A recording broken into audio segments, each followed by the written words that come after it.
हिवाळी अधिवेशन, तापलेले मुद्दे आणि संसदेचा गदारोळ. राहुल गांधी यांनी सरकारवर जोरदार निशाणा साधला. अर्थात प्रधानमंत्री नरेंद्र मोदीवर तर जास्तच जोरदार निशाणा राहुल गांधी यांनी साधला. तर राहुल गांधी काय म्हणतात आणि तो मुद्दा तरी नेमका काय, ज्यामुळे संसदेमध्ये इतका गदारोळ झाला? तर मुद्दा आहे चीन आणि भारत सीमावादाचा प्रश्न. राहुल गांधी म्हणतात, चीनने भारतामध्ये ताबा मिळवायला सुरुवात केली. भारतातील अनेक जागांवर चीनने ताबा मिळवला आहे. पण सरकार म्हणतं की राहुल गांधींचे आरोप हे सगळे खोटे आहेत. यामध्ये काहीच तथ्य नाही. आता संसदेमध्ये रोजच कोणत्या ना कोणत्या मुद्द्यावरून वातावरण तापत असतं. तसंच भारत चीन सीमावादाच्या मुद्द्यावरून संसदेतलं वातावरण जास्तच तापलं आणि सरकारला त्याच्यातून पळ काढावा लागताना दिसत आहे कुठेतरी. राहुल गांधींनी जो आरोप केला सरकारवरती, तर सरकार हे राहुल गांधींचा आरोप पूर्णपणे खोटा असल्याचं सांगत आहे. पण राहुल गांधींनी हा मुद्दा खरा असल्याचा सांगण्यासाठी थेट एक पुस्तकच नाव सांगितलं अगोदर. तर सरकार म्हणतं ते पुस्तक अस्तित्वातच नाही, ते पुस्तक छापलंच गेलं नाही आणि त्या पुस्तकाचा काही तुम्हाला संदर्भच देता येणार नाही. तर राहुल गांधींनी काय केलं, त्याच्या पुढचं पाऊल उचललं. दुसऱ्या दिवशी ते पुस्तक थेट संसदेमध्ये दाखवण्यात आलं आणि संसदेबाहेर सुद्धा सगळ्या मीडियाला ते पुस्तक दाखवलं. मग त्या पुस्तकामध्ये असं काय आहे आणि कुठून आणलं राहुल गांधींनी हे पुस्तक, हे सगळे मुद्दे बघून सरकारला घाम फुटला.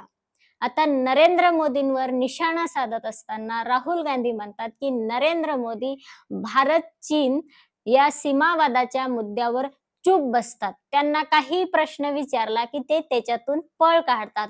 पण सरकार म्हणतं की राहुल गांधी जे मुद्दे मांडत असतात त्याच्यामध्ये काहीच तथ्य नसतं आणि म्हणून राहुल गांधींनी नरेंद्र मोदींना आणि सत्ताधाऱ्यांना आरसा दाखवण्याचं एक काम केलं आणि ते आरसा म्हणजे ते पुस्तक माजी लष्कर प्रमुखांचं, अर्थात नरवणे, माजी लष्कर प्रमुख नरवणे यांचं ते पुस्तक आहे. आणि ते पुस्तक, त्या पुस्तकामध्ये जो काही संदर्भ आलेला आहे, त्या पुस्तकामध्ये जे काही मुद्दे आहेत ते थेट मुद्दे राहुल गांधींनी सांगितले सगळ्यांना आणि सांगितलं की नरवणे माजी लष्कर प्रमुखांनी काय काय त्या पुस्तकामध्ये सांगितलेले आहे की सरकारकडून कुठलाही प्रतिसाद मिळत नाही. याच्यामुळे भारतामध्ये चीनने घुसखोरी केलेली आहे. आता भारत चीन यामध्ये जो सीमावादाचा प्रश्न उभा झाला हा फारच गंभीर आहे. पण सरकार पूर्णपणे त्याकडे दुर्लक्ष करत आहे आणि लष्कर प्रमुखांना वाऱ्यावर सोडत आहे अक्षरशः सरकार, असंही राहुल गांधी यांनी सांगितलं.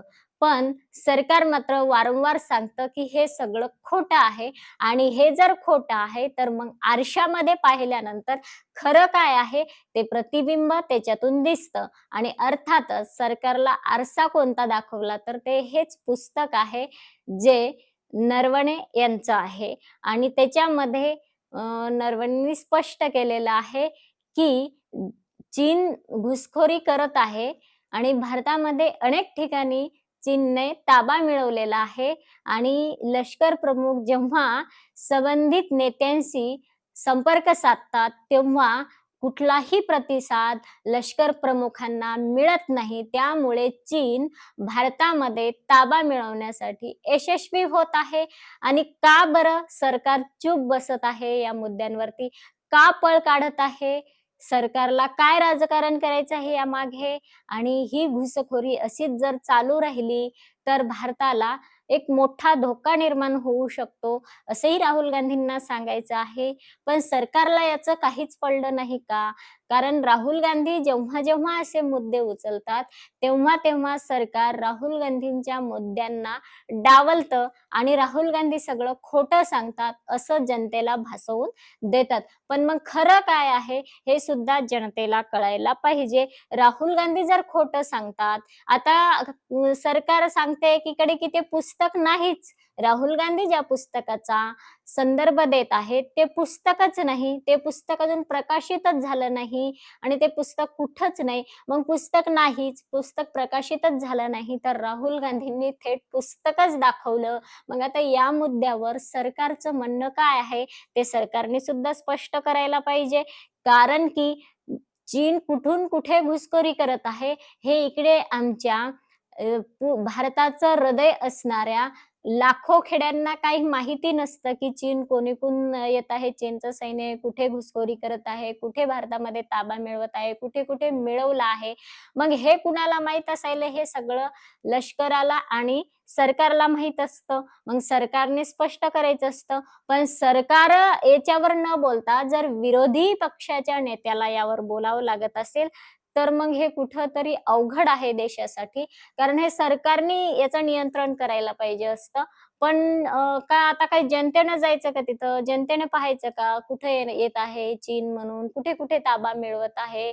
आता लडाखमध्ये चीनने ताबा मिळवला आहे, असं राहुल गांधींचं म्हणणं आहे. पण सरकार म्हणतं की राहुल गांधींचे आरोपच खोटे आहेत, राहुल गांधींचे मुद्देच खोटे आहेत, असं काही नाहीच आहे.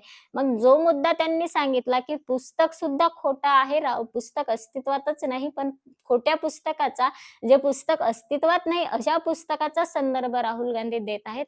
तर मग पुस्तक शेवटी राहुल गांधींनी दाखवला हे तर खरं आहे. मग जर पुस्तक दाखवलं राहुल गांधींनी हे खरं आहे, तसं चीनने भारतात ताबा मिळवला हे पण खरं आहे का? हाही प्रश्न आता लोकांना पडला आहे आणि याचं उत्तर सरकारने द्यायला पाहिजे. अर्थात हे असे मुद्दे तर प्रधानमंत्र्यांनी स्वतः मांडायला पाहिजे आणि त्याच्यावरती नियंत्रण आणण्यासाठी काय आपल्याला उपाययोजना करता येतील, यावर सुद्धा नियोजन व्हायला पाहिजे.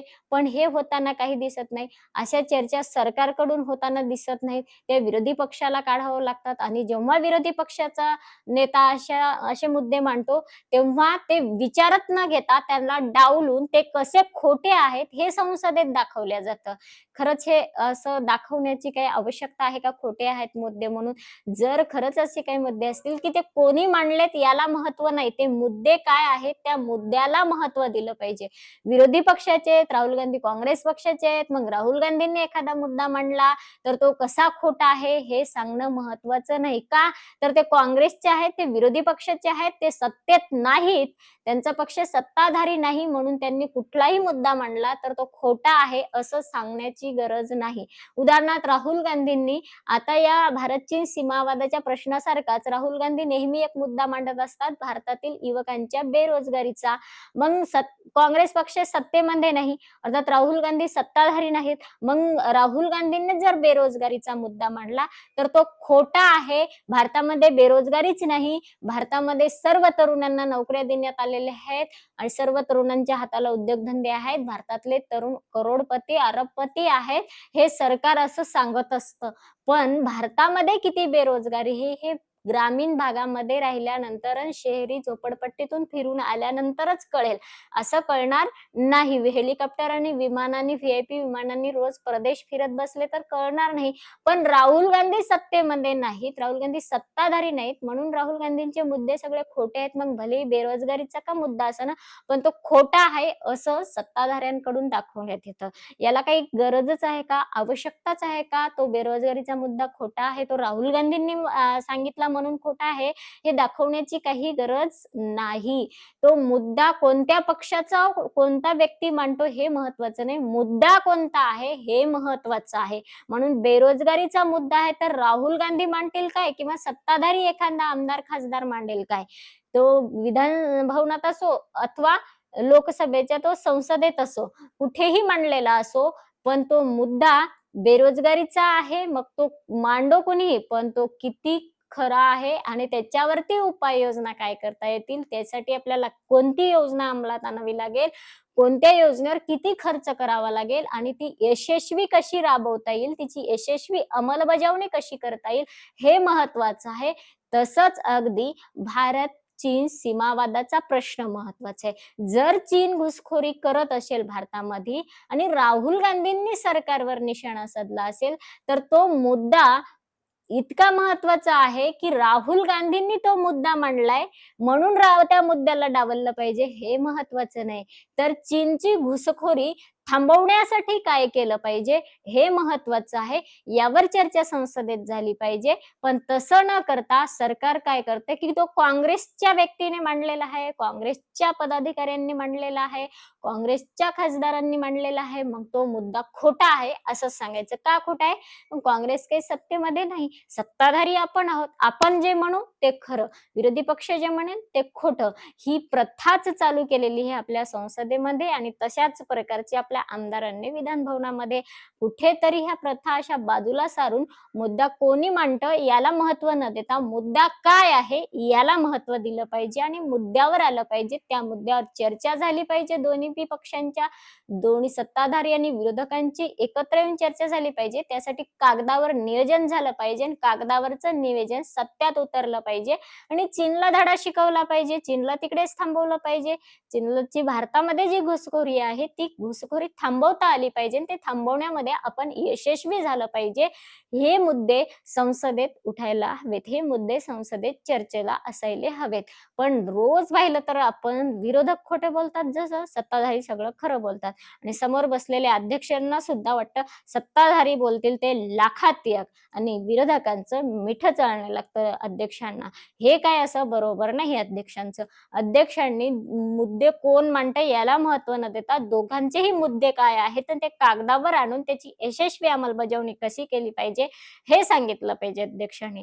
पण अध्यक्षांचं काही आपल्याला बरोबर दिसत नाही आणि म्हणून अध्यक्ष, सत्ताधारी आणि विरोधक यांनी समन्वयाची भूमिका घ्यावी, एकत्र यावं आणि भारत-चीन सीमावादाचा कोणता प्रश्न काय आहे, कुठे-कुठे चीन घुसखोरी करत आहे, त्याला थांबवण्यासाठी काय उपाययोजना करता येतील याच्यावरती लक्ष घालणं महत्वाचं आहे आणि ते कटाक्षाने ते लक्ष घालणं महत्वाचं आहे. कारण की एखादा देश आपल्या एवढ्या मोठ्या जनसंख्या असणाऱ्या देशामध्ये घुसखोरी करू पाहतो आहे, करण्यात तो थोडा-थोडा यशस्वी होत आहे. हे काय आपल्यासाठी भूषणावं नाहीये. आपले प्रधानमंत्री असतील काय, संरक्षण मंत्री असतील काय, विदेश मंत्री असतील काय, कोणतेही मंत्री असतील काय, आपला संपूर्ण जनसमुदाय असेल काय भारत देशाच्या परिवारातला, कुणासाठी ही गोष्ट भूषणावह नाहीये चीनची घुसखोरी आणि म्हणून चीनला तिकडे थांबवलं पाहिजे आणि हाकलून लावलं पाहिजे. आपल्या देशातली घुसखोरी काढून त्याला हाकललं पाहिजे बाजूला. याच्यामध्ये नियोजन होणं महत्वाचं आहे. मित्रांनो, तुम्ही सुद्धा सांगा की मुद्दे महत्वाचे आहेत का सांगणारा कोण आहे याच्याकडे लक्ष दिलं पाहिजे.